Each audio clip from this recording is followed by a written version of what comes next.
जाड़े का समय प्रारंभ हो गया है। आप प्रातः बेला में कभी देखिएगा, अगर अगल बगल किसी तालाब में कमल के पुष्प निकलते हो तो दर्शन करिएगा, कमल के पत्तों पर, कमल के पंखुड़ियों पर ओस की बूंदे मोती की तरह चमकती हैं सवेरे सवेरे। तो स्वामी जी कहते हैं भरत जी के पांव में छाले निकले, भरत जी के पांव कमल के पंखुड़ियों जैसे कोमल है, पूरे पांव पर मानो छाले मोती की तरह चमक रहे हो, पूरा पांव छालों से भर गया। मां कौशल्या को पता चला, मां दौड़ कर आई, पांव को हाथ में लेकर अपने आंचल से सहलाने लगी। मां ने कहा भरत बहुत पीड़ा हो रही है ना? भरत जी बोले मां पांव के छालों को तो आप देख रही हो, परंतु जो छाले हमारे हृदय पर निकले हैं मां, वो मेरे रघुनाथ जी को छोड़कर किसी को दिखाई भी नहीं पड़ेगा। और उस छाले की पीड़ा के आगे इस पांव के छाले का कोई अस्तित्व नहीं है मां। हमारे भोजपुरी में एक शब्द है फेड़। फेड़ मतलब वृक्ष को, पेड़ को भोजपुरी में फेड़ा कहते, फेड़।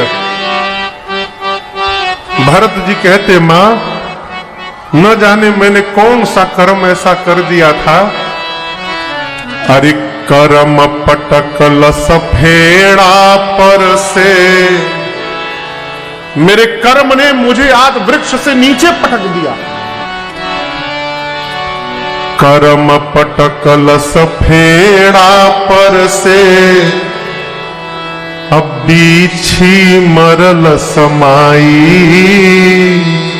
मुझे जन्म देने वाली कैकई ने बिच्छू की तरह मुझे डसा है बा। दैव चलवले दाव घाव हम के करा से दिखलाई। मैं अपनी पीड़ा किसी से बता नहीं सकता, क्यों? लोग कही कि ढोंग करत बा, दुनिया हंसी उड़ाई। मां मोर पीर रघुबीर विनायब, केहू ना पतियाई। सो चले मन में चलले बन में, सैन्य समाज जुटाई। कवि कहता है ए हो दैव दीहा तू सबके, भरते ऐसन भाई। ए हो दैव दीहा तू सबके, भरते ऐसन भाई। उसी स्थिति में भरत जी ने अवध के पूरे समाज के हालचाल को लिया। देखिए जो मुखिया है, मुखिया को बीमार होने का अधिकार नहीं है। किसी भी संस्था का जो मुखिया है, नीचे वाले बीमार हो जाएंगे तो चल जाएगा। बीमार होने का अर्थ है यदि बैठ गए तो चल सकता है। घर का मालिक यदि बैठ गया तो पूरा परिवार समाप्त हो जाएगा। भरत जी आज मुखिया के रूप में चल रहे हैं, इसलिए पांव में छाले लगे हैं। उसके बाद भी भरत जी उसी स्थिति में खबर लीन है। क्या पता चला? सब लोग नहाए, सारे लोग पहले आ गए थे तो सब स्नान से निवृत्त हो चुके हैं। भरत जी अब गुरुदेव भगवान से अनुमति लेकर त्रिवेणी जी में जाकर विधि पूर्वक स्नान किए। गोस्वामी जी कहते हैं सविधि सीता सित नीर नहाए। कई लोग पानी देखते मछली बन जाते हैं। किसी भी नदी में स्नान करने जाइए तो पहले नदी के तट पर वो नदी को दंडवत करिए, जाकर जल लेकर सर पर छिड़किए, जल से आचमन करिए, संकल्प करिए और उसके बाद प्रेम से दाहिने पांव को क्षमा पूर्वक याचना करते हुए नदी में जाइए और विनम्रता पूर्वक धीरे धीरे स्नान करिए। ये विधि है। गोस्वामी जी कहते हैं, भरत जी सविधि सितासित नीर नहाए। स्नान के बाद पिता के निमित्त तीर्थ में जो व्यवहार करना चाहिए था, भरत जी ने वो व्यवहार पूर्ण किया और गुरुदेव से कहा, गुरुदेव यदि आज्ञा हो तो मैं थोड़ी देर एकांत में रहना चाहता हूं। गुरुदेव से अनुमति लेकर त्रिवेणी जी पर, त्रिवेणी समझते हैं ना, प्रयाग में गंगा, यमुना और मां सरस्वती जी का संगम है। त्रिवेणी जी पर जाकर भरत जी खड़े होकर कहने लगे, हे तीर्थराज प्रयाग, मैंने आपके विषय में एक बात सुनी है। क्या? सकल कामा प्रद तीर्थ मैंने अपने कानों से सुना है कि तीर्थराज प्रयाग मनुष्य के जीवन की समस्त कामनाओं को पूर्ण करने की शक्ति रखते हैं। ये प्रयाग की महिमा है। भरत जी कहते हैं, आपके विषय में ये बात सुनकर मैं आज आपके सामने आया हूं, लेकिन मैं अपने बारे में आपसे एक बात बताना चाहता हूं प्रयाग जी। मैं जिस घर से आया हूं, मेरे घर में मांगने का नियम नहीं है, मेरे घर में लुटाने का नियम है। मैं क्षत्रिय हूं। क्षत्रिय का धर्म मांगना नहीं होता, क्षत्रिय का धर्म देना होता है। मांगना ब्राह्मण का धर्म है। परंतु आपसे एक बात कहूं, हे तीर्थराज प्रयाग, जीवन में जब विपत्ति आ जाए ना, तो मनुष्य कोई भी कुकर्म करने को तैयार हो जाता है। आरत काह न करई कुकर्म। आज मैं अपने वंश के नियम का त्याग करके, और ये भरत आज आपसे भीख मांगने के लिए यहां पर आया है। मैं जो आपसे मांगूंगा आप मुझे देंगे? तीर्थराज प्रयाग जी ने कहा, भरत जी मेरे पास सब कुछ है, चारि पदार्थ भरा भंडारू। मेरे भंडार में चारों पदार्थ है, अर्थ है, धर्म है, काम है, मोक्ष है। आप जो मांगिएगा दूंगा आपको। मांगिए, क्या चाहिए? भरत जी बोले, पहले ये सुन लीजिए क्या नहीं चाहिए। आपने कहा अर्थ, धर्म, काम, मोक्ष सब है, लेकिन मैं यहां पर अर्थ लेने नहीं आया हूं। क्यों? कैकेयी ने मेरे लिए अर्थ मांगा, अब मेरे घर में अनर्थ हो गया है। इसी अर्थ ने मेरे घर में अनर्थ कर दिया। देखिए, मैं आपसे निवेदन करूं, जीवन में अर्थ भी एक सीमा में होनी चाहिए। यदि अर्थ सीमा से ऊपर गया तो अनर्थ प्रारंभ होने में विलंब लगने वाला नहीं है। उदाहरण देखना है तो महाभारत देख लीजिए। भरत जी कहते, मैं अर्थ लेने नहीं आया हूं, मैं धर्म भी मांगने नहीं आया हूं। भरत के जीवन का एकमात्र धर्म है अपने भैया राम की आज्ञा का पालन करते रहना। इसके लिए मेरे लिए दूसरा कोई धर्म नहीं है। मैं धर्म लेने नहीं आया हूं। काम, जीवन में जो रघुनाथ जी का हो गया उसकी कामनाएं कहां बचेंगी? देखिए, कामनाएं तभी तक है जब तक हम भगवान से नहीं जुड़े हैं। मनुष्य उसी समय तक अपूर्ण है जब तक वो पूर्ण के पास नहीं पहुंचा है। जिस दिन बिंदु सिंधु में समाहित हो जाता है, वो फिर बिंदु नहीं रहता, वो भी सिंधु जैसा बन जाता है। मैं भगवान का होकर और कामना रखूं, ये संभव नहीं है। किसी महापुरुष ने कहा फकीर का काम है मांगना। फकीर का काम क्या है? मांगना। एक फकीर से भगवान ने कहा कि तुम मांगते क्यों नहीं हो समाज में? फकीर ने कहा कि फकीरी में भी मुझको मांगने में शर्म आती है। क्यों? फकीरी में भी मुझे मांगने में शर्म आती है। तेरा होकर कहीं पर हाथ फैलाया नहीं जाता। यदि तुम्हारा हूं मैं और समाज से मांगूंगा तो इसमें आपकी चली जाएगी प्रभु। आपका होकर मांगना पड़ रहा है।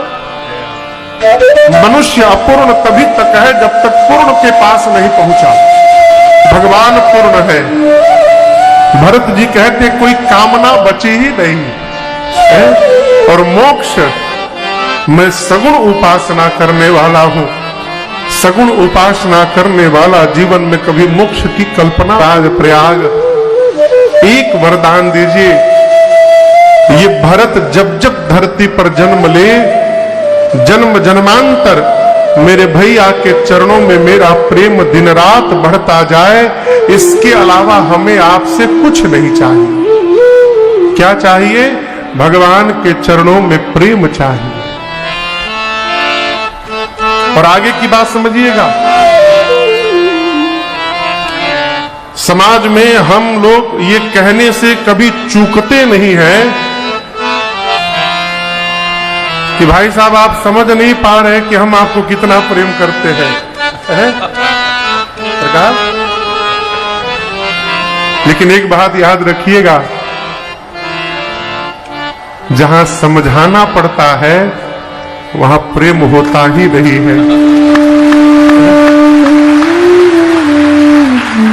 जहां होता है वहां समझाना नहीं पड़ता है।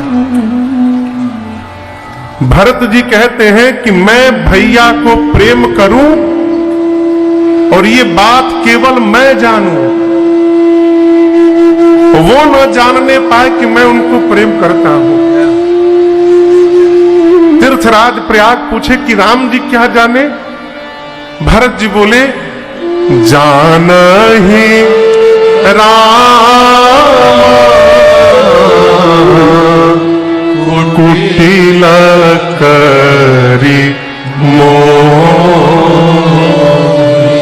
प्रभु मुझे कुटिल समझे, लोग मुझे गुरु और स्वामी का द्रोही कहे, कोई भी मुझे अच्छा न कहे, सब मुझे बुरा कहे, मैं भैया को प्रेम करता रहूं, यही मुझे चाहिए। तीर्थराज प्रयाग ने पूछा ऐसा क्यों? भरत जी कहते हैं तीर्थराज प्रयाग सोना, ये सोना है ना, ये सोना जब तक आग में तपेगा नहीं इसमें चमक आने वाली नहीं है। उसी प्रकार लोगों की कड़वी रूपी बात रूपी अग्नि में जब तक भरत का प्रेम नहीं तपेगा तब तक भरत के प्रेम में चमक आने वाली नहीं है। इसलिए लोग मुझे कुछ भी कहे, मुझे उसका फर्क नहीं है। मेरे भैया के चरणों में मेरा प्रेम बढ़ता जाए, इसके अलावा हमें आपसे कुछ नहीं चाहिए। और जो चौपाई हम और आप नित्य गाते हैं वो चौपाई इसी प्रसंग की है। भरत जी कहते हैं सीता रामा चरण रति मोरे, सीता रामा चरण रति मोरे, अनुदीन बढ़ाओ अनुग्रह तोरे, अनुदीन बढ़ाओ अनुग्रह तोरे। तात भरत तुम, तात भरत तुम सब विधि साधु, राम चरण राग राम चरण राग राम चरण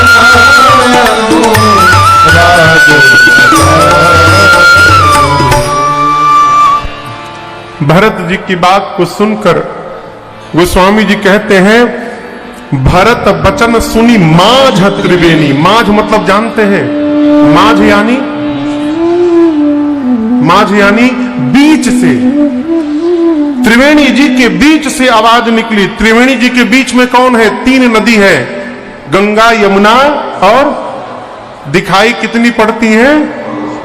गंगा जी यमुना जी दिखाई पड़ती हैं, और गंगा यमुना के बीच में सरस्वती जी हैं। आज सरस्वती मैया बोल पड़ी। त्रिवेणी जी के मध्य से आवाज निकली, सरस्वती जी बोली क्या?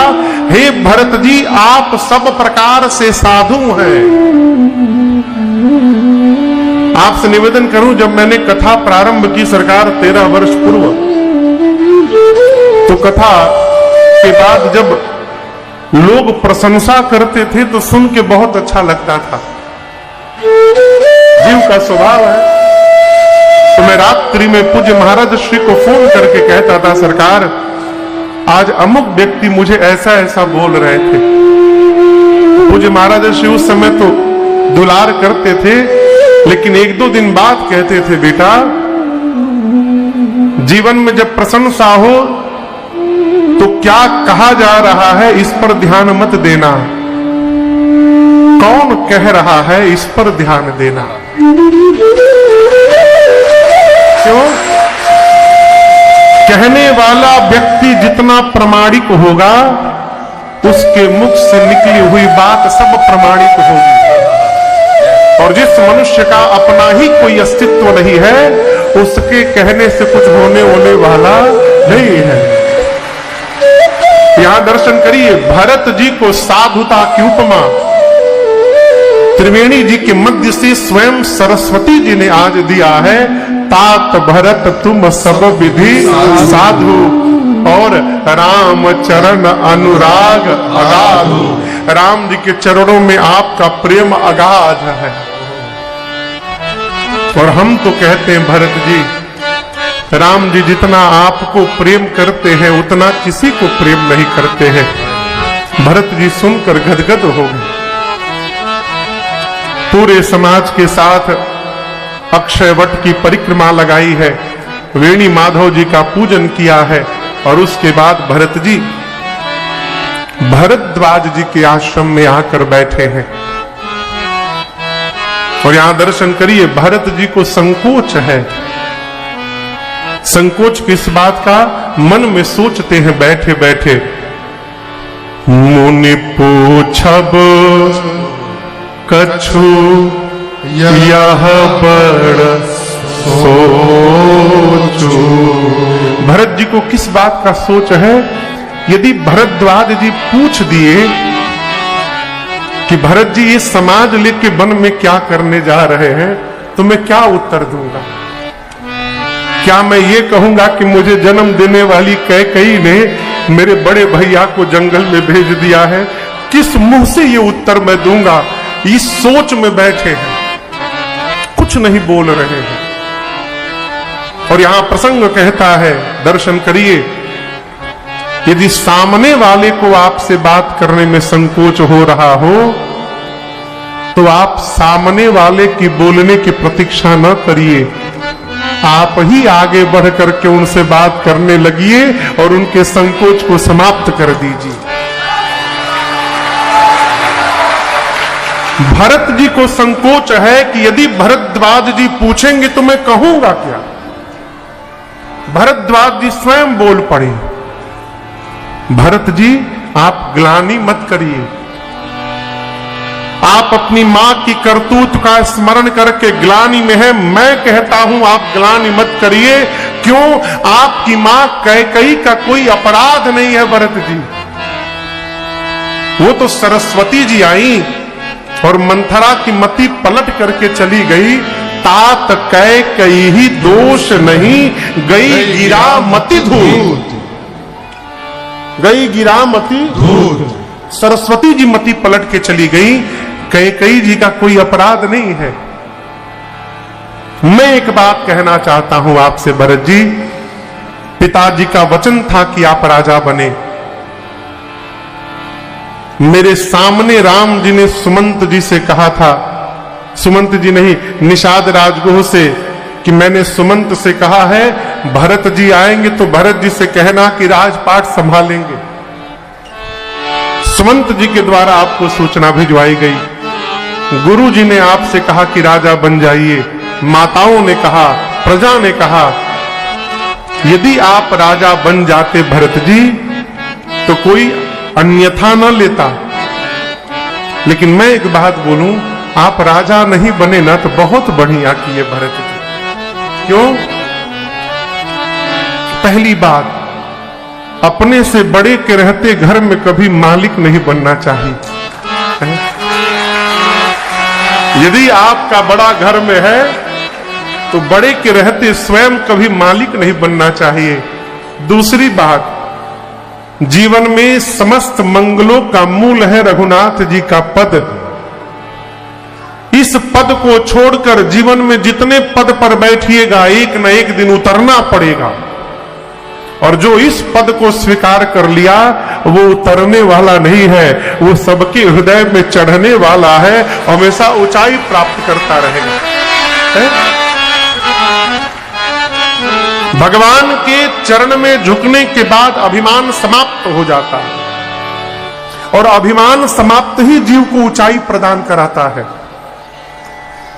चढ़ोगे हृदय पर सभी के सदा तुम, चढ़ोगे हृदय पर सभी के सदा तुम, सभी के सदा तुम, चढ़ोगे हृदय पर सभी के सदा तुम।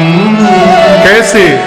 जो अभिमान गिरी से उतरते रहोगे, जो अभिमान गिरी से उतरते रहोगे, भजन श्याम सुंदर का जो करते रहोगे, तो संसार सागर से तरते रहोगे। भजन श्याम सुंदर का। भरद्वाज जी ने खूब प्रशंसा की। मुझे तो लगता है भरत जी राम प्रेम ही आपके रूप में अवतार ले लिया है। आप अपने को लेकर ग्लानि मत करिए, तात ग्लानि करहु जिय जाए। आपको एक बात बताएं, दरिद्र व्यक्ति को पारस मणि मिल जाए उसके बाद भी उसे भय लगता है। उसी प्रकार आपके पास जो है उसके बाद भी आपको भय लग रहा है। हम प्रयाग में रहने वाले महात्मा हैं भरत जी, विरक्त हैं। हम कुछ कहेंगे तो आप ये मत समझिएगा कि हम आपसे कुछ चाहते हैं, लेकिन एक बात कहना चाहते हैं। आज प्रकृति ने अपना नियम बदल के रख दिया भरत जी। प्रकृति का क्या नियम है आप बताइए? फल और पुष्प में पहले क्या आता है? फूल। पुष्प पहले आता है, फल बाद में आता है। नियम है ना? भरद्वाज जी कहते आज नियम बदल गया। नियम तो है कि फल पुष्प के बाद फल आता है, लेकिन आज फल के बाद भी फल आया है। कैसे? भरद्वाज जी कहते मेरे जीवन भर की तपस्या का फल मिला। मेरी तपस्या यदि साधन मेरा पुष्प बन गया तो उस पुष्प साधन रूपी पुष्प का फल ये मिला कि मुझे राम जी का दर्शन मिला। जीवन भर की तपस्या का फल का परिणाम राम का दर्शन मिला, और राम के दर्शन का फल मिला कि भरत जैसे साधु का दर्शन प्राप्त हो गया। इससे बड़ा और जीवन में क्या होगा? भरत जी ने, भरद्वाज जी ने खूब प्रशंसा की है। सोचने लगे चक्रवर्ती राजा के बेटे हैं, आम के बगीचे में ऐसे आश्रम में रहना उचित नहीं है। तपस्या से प्रेरित करके, रिद्धि सिद्धि को प्रेरित करके देवताओं के पास जो ऐश्वर्य दुर्लभ है अपने आश्रम में सुलभ करा दिया। लेकिन यहां दर्शन करिए, भरत जी सावधान है, अयोध्या वासियों से बोले ये ऐश्वर्य देखकर राम जी का विस्मरण नहीं होना चाहिए। इसलिए पूरी रात पूरी अयोध्या की प्रजा भरत जी के साथ मिलकर श्री राम जय राम जय जय राम, श्री राम जय राम जय जय राम, श्री राम जय राम जय जय राम, श्री राम जय राम जय जय राम, श्री राम जय राम जय जय राम, श्री राम जय राम जय जय राम, श्री राम जय राम जय जय राम, श्री राम जय राम जय जय राम, श्री राम जय राम जय जय राम, श्री राम जय राम जय जय राम, श्री राम जय राम जय जय राम, श्री राम जय राम जय जय राम, रघुपति राघव राजा राम, रघुपति राघव राजा राम, रघुपति राघव राजा राम, रघुपति राघव राजा राम, पतित पावन सीताराम, श्री राम जय जय राम, पतित पावन सीताराम, श्री राम जय जय राम, श्री राम जय जय राम, श्री राम जय जय राम।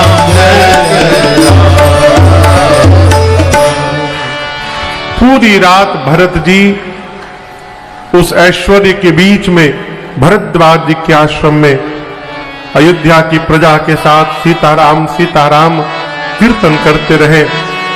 प्रातःकाल भरद्वाज जी से विदा लेकर निषाद राजगुह की अगुवाई में भरत जी अवध समाज के साथ चित्रकूट की ओर बढ़े हैं। भरत जी की भाव भंगिमा का दर्शन करके आपसे निवेदन करूं, भरत जी चल रहे थे और राम राम शब्द का उच्चारण कर रहे थे। गोस्वामी जी कहते हैं भरत जी के मुख से राम शब्द का उच्चारण सुन के मार्ग के जो पत्थर थे वो पिघलना प्रारंभ कर दिए। उस आवाज में इतनी पीड़ा थी कि मार्ग के द्रवही वचन सुनी कुलिश पचाना, कठोर पत्थर पिघलना प्रारंभ कर दिए। ये दृश्य देखकर देवताओं के राजा इंद्र भयभीत हो गए। सोचने लगे भरत जी के मुख से राम शब्द सुनकर यदि पत्थर पिघल जा रहा है तो राम जी को पिघलने में कितना समय लगेगा। और इस रूप में यदि भरत जी चित्रकूट पहुंच जाएंगे तो राम जी रुकेंगे नहीं, वापस चले जाएंगे। राम जी वापस चले जाएंगे तो रावण से मेरी कुर्सी कौन दिलवाएगा। इंद्र को अपनी कुर्सी की पड़ी है। इंद्र ने तुरंत देवगुरु बृहस्पति के शरण में जाकर दंडवत करके कहा, हे गुरुदेव आप ऐसा कुछ करिए कि भरत जी और राम जी का भेंट ना होने पावे, दोनों भाई एक दूसरे से मिलने ना पाए। देवगुरु बृहस्पति ने कहा, इंद्र 1000 नेत्र होने के बाद भी अंधे बने हुए हो। एक बात जीवन भर याद रखना, भगवान के भक्त के साथ यदि माया करने जाओगे तो वो माया उलट के तुम्हारे ही सिर पे आकर बैठ जाएगी। भक्त का कुछ बिगड़ेगा नहीं और तुम्हारा कुछ बचेगा नहीं। माया पति सेवक सन माया, करई तो उलट परई सुरराया। सावधान। आपको लगता है कि भरत जी राम जी से मिलने जा रहे हैं, ऐसा नहीं है। राम जी भरत बनी प्रहलाद जी की बन गए, ध्रुव की बनी प्रहलाद जी बन गए, ध्रुव की बनी प्रहलाद जी की बन गए, ध्रुव की बनी प्रहलाद जी की बन गए, खुल गए सारे द्वार रे, खुल गए सारे द्वार रे, तेरी अच्छी बने संतन के संग रे, तेरी अच्छी बने।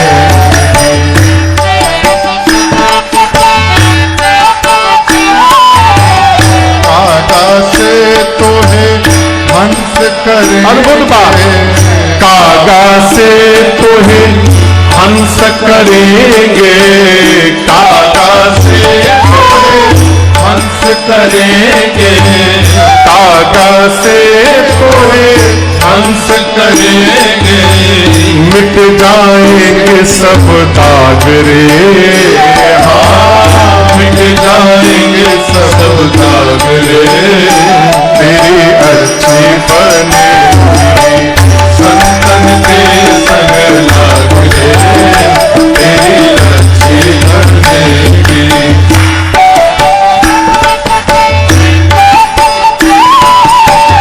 सुत बित लोक ईशणातीनी, सुत बित लोक ईशणातीनी, सुत बित लोक ईशणातीनी, सुत बित लोक ईशणातीनी, त्याग सके तो त्याग रे, हाँ त्याग सके तो त्याग रे, तेरी अच्छी बनेगी संतन के संग लाग रे, तेरी अच्छी बनेगी।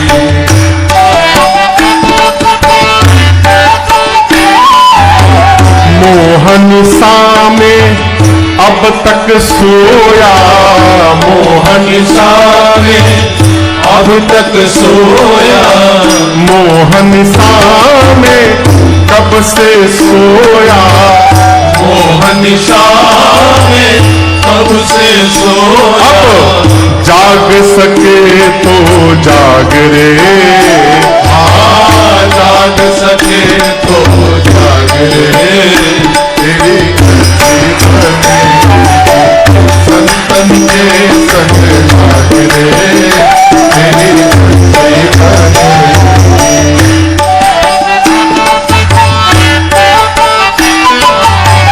कहत कबीर सुनो और साधो, कहत कबीर सुनो और साधो, कहत कबीर सुनो और साधो, कहत कबीर सुनो और साधो, राम भजन में लाग रे, हाँ राम भजन में लाग रे, तेरी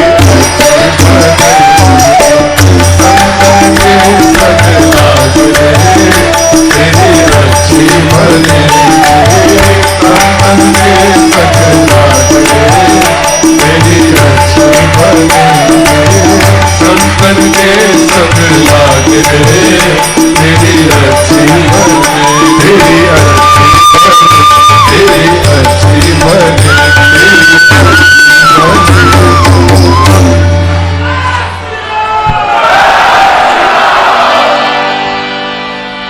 अरे संतन के संग लाग रे, तेरी अच्छी बनेगी, जाग सके तो जाग रे, तेरी अच्छी बनेगी। और ये क्या महाराज, चुगली करने से, चुगली समझते हैं ना, एक दूसरे को लड़ाने से, झगड़ा करने से, बुराई करने से,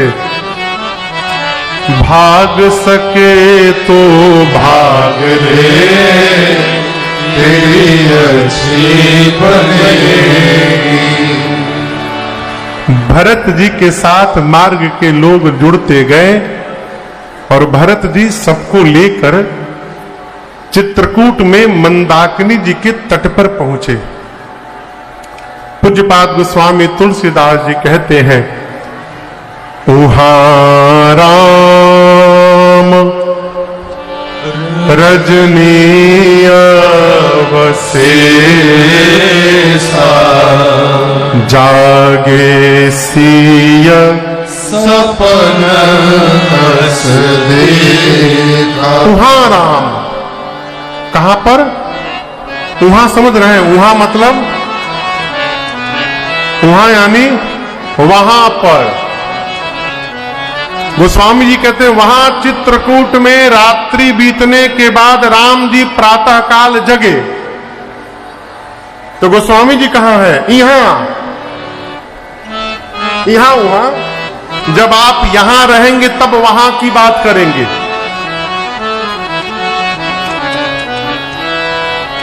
आप पंडाल में बैठकर नहीं कह सकते कि वहां पंडाल में बहुत लोग आ गए हैं। आप पंडाल में कहेंगे यहां पंडाल में बहुत लोग आए हैं। जब घर में रहेंगे तब कहेंगे वहां पंडाल में बहुत लोग आ गए हैं। गोस्वामी जी बोले वहां राम रजनी अवशेषा, वहां राम जी प्रातः काल जगे। तो गोस्वामी जी कहां है? यहां। यहां कहां? जहां भरत जी हैं। गोस्वामी जी भी जानते हैं कि जब तक भरत जी की संगति में नहीं आऊंगा तब तक भगवान के चरणों तक मैं भी पहुंचने वाला नहीं हूं। इसलिए गोस्वामी जी भी अपने को उन्हीं के पास रखे। यहां बोले प्रातः काल राम जी जगे। सीता मैया ने राम जी से कहा, प्रभु मैंने बहुत भयानक स्वप्न देखा है। भोर बेला में मैंने स्वप्न देखा कि भरत जी आए हैं। विरह के कारण उनका शरीर दुर्बल हो गया है नाथ। साथ में पूरा समाज है, परिवार है, माताएं हैं। माताओं के मांग में आज सिंदूर नहीं दिखाई पड़ा ना। सीता जी कहती है कि माताओं का स्वरूप मंगल नहीं दिखाई पड़ा। हमारे एक बिहार के कवि हुए आदरणीय गायत्री कुमार ठाकुर जी, वो कहते हैं कि सीता जी ने राम जी से कहा, प्रभु मैंने देखा है अवतार भाई भारत पीर से शरीर बाजरत। अवतार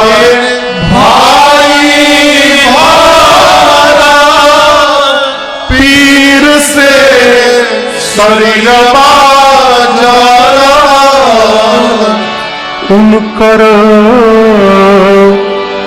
अरे पातर भइल बतनवा नाथ सुनी ना ऐसन देखनी हा सपनवा नाथ सुनीला। कृष्ण शरीर हो गया है, पूरा शरीर दुर्बल है। राम जी सुन के डर गए, कहे जानकी जी भोर बेला का स्वप्न है, भय लग रहा है कहीं सत्य न निकल जाए। राम जी इतने डर गए, लक्ष्मण भैया को लेकर तुरंत भगवान शिव का पूजन प्रारंभ कर दिए। भगवान मृत्युंजय की सेवा में बैठ गए। पूजन के बाद मुनियों का सम्मान करके भगवान अभी बैठे ही थे, तब तक अचानक